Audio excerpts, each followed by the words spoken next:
Okay. All right, so we've already dealt with some functions. Remember, function notation just reminds us what the heck we're plugging in. We never solve for f of x. We are doing f of 2, so we're plugging 2 into our x value. It really just lets us remember what the heck are we doing. So this is going to end up being f of 2 is equal to 2 squared minus 3. You see? Because I look at the function and I have f of 2, so I plug in 2 where the x is. So we've done this before. We're going to get 1. Okay. So I would write f of 2 is equal to 1. Okay. So that's basically how we approached our function notation. The only thing that we're adding to this is we are going to be combining functions. Okay. So actually this is kind of broken off like this. We're going to combine them and then do the same step of plugging in our value at the end. Okay, so there are four different types of combining functions. You can add your functions. This is f plus g of x. F plus g of x. That's just taking the f function and adding it to the g function. So you're always going to be given the functions here. F of x is 2x, g of x is 5x. So I'm going to be adding those two terms together because f of x plus g of x is going to be 2x plus 5. So when I look at this, I know that I first just have to put f of x in there. F of x is 2x plus g of x is 5x. So altogether, what do you get? 7x. Okay. So f plus g of x is really just f of x plus g of x. And I add the f of x and g of x together to get 7x. All right. Pretty easy. Pretty straightforward, right?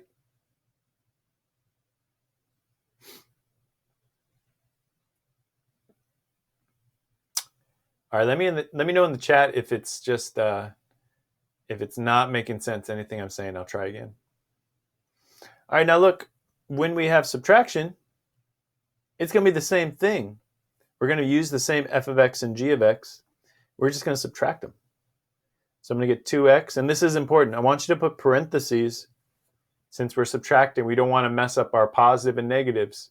So always put parentheses when you're subtracting. Even if you want to think, I'm going to put parentheses around everything, that's fine. Because if g of x happen to be negative, we don't want to lose that information just because we're subtracting. But it's not negative, so I'm going to put it in as 5x. G of x is 5x. So I'm just setting it up. I'm setting it up to plug it all in. Now let's look. We have positive 2x. We have negative 5x. Negative 5 is larger. 5 is larger than 2, so we keep the negative. There's more negative than positive. Different signs, take the difference. 3 and 2 have a difference of 5 and 2 have a difference of 3. Okay.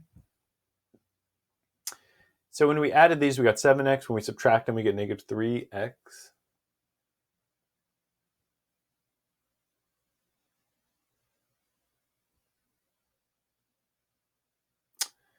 All right. And then we go over here. F of x, same thing, 2x. In this case, we're multiplying it. This is f times g of x. F times g of x. This is f plus g of x, f minus g of x, f times g of x, f divided by g of x. All right. So let's put in our g of x now, right here, 5x.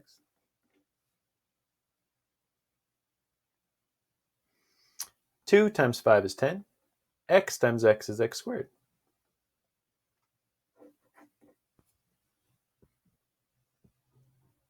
So far, so good? So far, so good? Yeah? Yeah, I think that's doable, right? Let's keep it up. We only have one more. And over here, we have g of x and f of x in a fraction.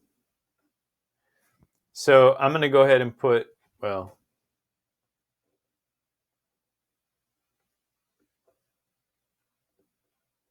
I'm going to put f of x on top, 2x. I'm going to put g of x on the bottom, 5x. So you're just looking to see what the function is and put it in the right place. And then here we can reduce this. Tell me in the chat, what does this reduce to? If we simplify this, what do we get if we simplify this? What you think?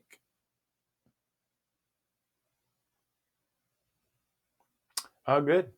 Lizeth, nice. Anyone else? All right, very close. Okay. Here's what's going to happen. Look, right here. This is x over x. X over x is equal to 1. 3 million over 3 million is equal to 1. Right? X squared over x squared is equal to 1. Anything over itself is 1. So watch. That becomes 1. It cancels out. So we get 2/5. There's no x in there because they cancel out.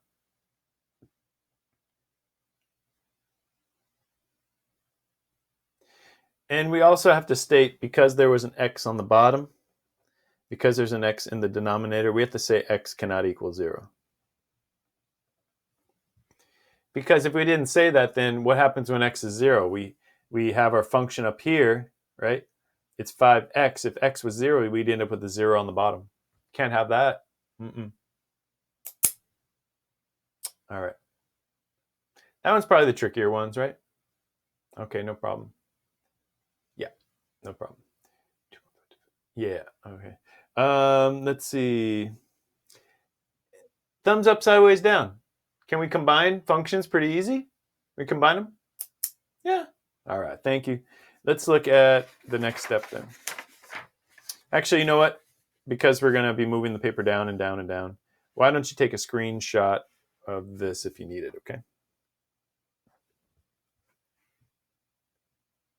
All right, go ahead and screenshot in 3, 2, 1. Move it up. Oh, I just wanted to screenshot this first part, Jada, and then I'll do the next part because I'm using like a scratch piece of paper, and I don't think you'll see it. All right, here we go. Now we're looking at this part. Now here's the thing. We've already done this work. We've done the f plus g of x. We know that f plus g of x, oh man, this is old school right here, watch. This is like 1980s. Are you going to the mall later?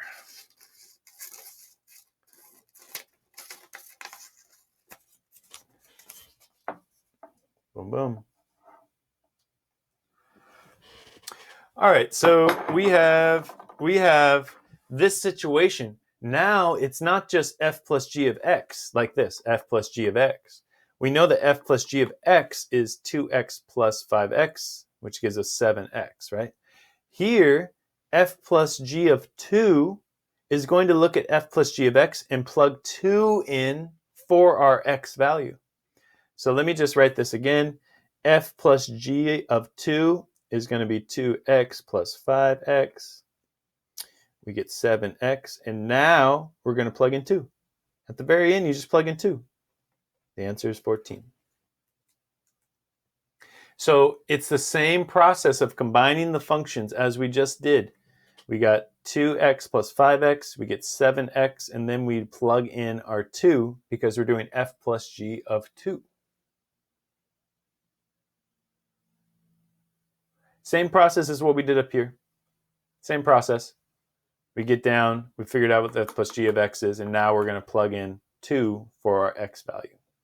You could do that way up here. That would work as well. But I want you to simplify it because then it's the easiest. You only have to plug in once, usually. All right, how about this one? F times g of 3. F times g of x gave us 2x times 5x. So let's start there.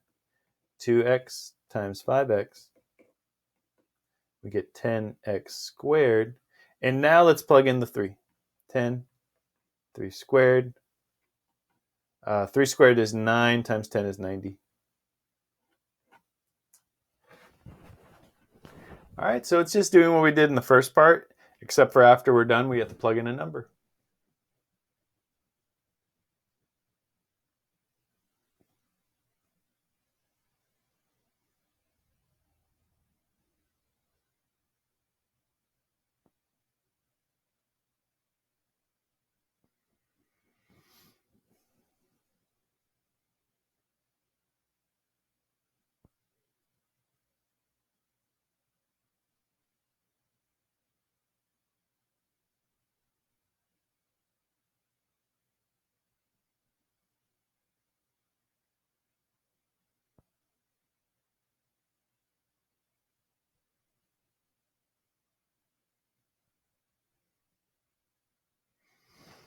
All right. Hey, how do we feel about this so far? How do we feel about this so far? Yeah? So far, so good? All right. All right. These last two, I'm actually going to rewrite them. So just jot this down with me. Example 1. We're going to have these two functions.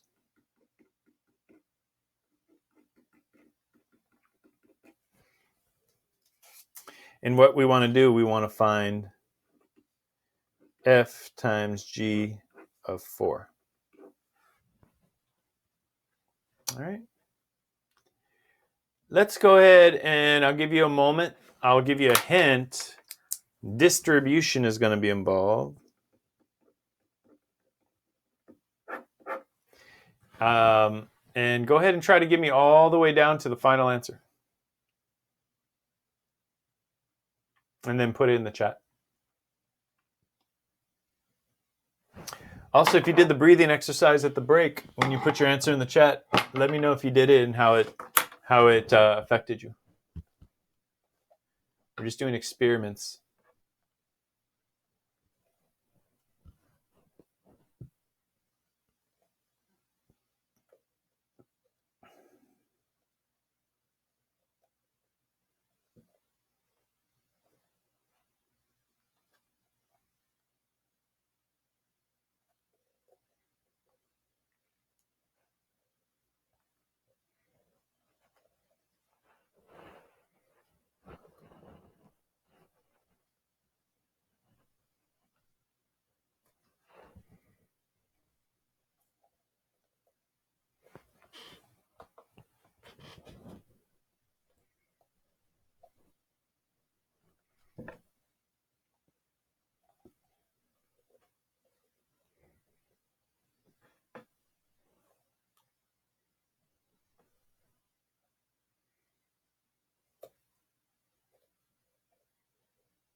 All right, anybody have an answer to throw in the chat? Let's see what you got. Anybody need me to start it? They're confused and want to check halfway? Anyone want to kind of see if they're on the right track? Okay, so watch. F times g of 4. First off, I'm going to just rewrite what f times g is. That's going to be f times g. Okay. Now, I'm going to plug in 4 eventually. The secret is you could plug in 4 right now and get the right answer, but I wanted you to distribute this. So just because the 5's on that side doesn't mean we can't distribute it as we would if it was on the left side. 5x times x, 5x squared.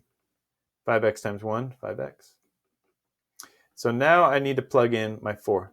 Now my 4 is going to get in there. 4 squared plus 5 times 4. Almost done.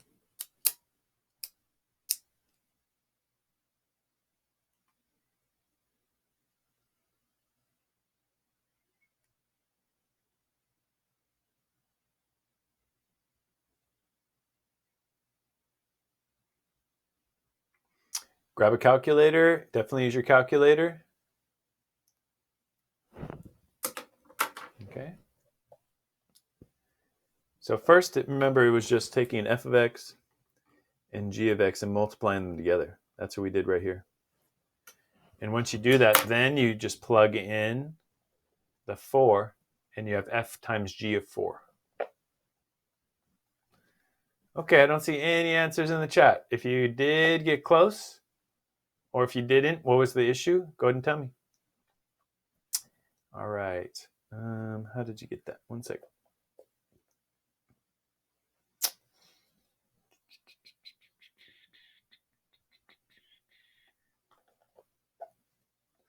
Okay. I think I know how you got 60. You got it, Lizeth. 60, it looks like maybe you did this. If someone got 60, I would think, well, maybe you multiplied these together and you got 20, and then you accidentally just multiplied that by 2 to get 40, plus another 20 would give you 60. But that is not quite correct because we got to think PEMDAS, right? Think about PEMDAS. We're going to do the exponent first. 4 squared is 16. So we have 5 times 16 plus this is 20. That's 80 plus 20. That's 100. So where did we get mixed up? I see a 60 and a 150. How did we get that? Let's see. Everybody set it up correct? Let's see. Distributed correctly? Is that where the issue happened?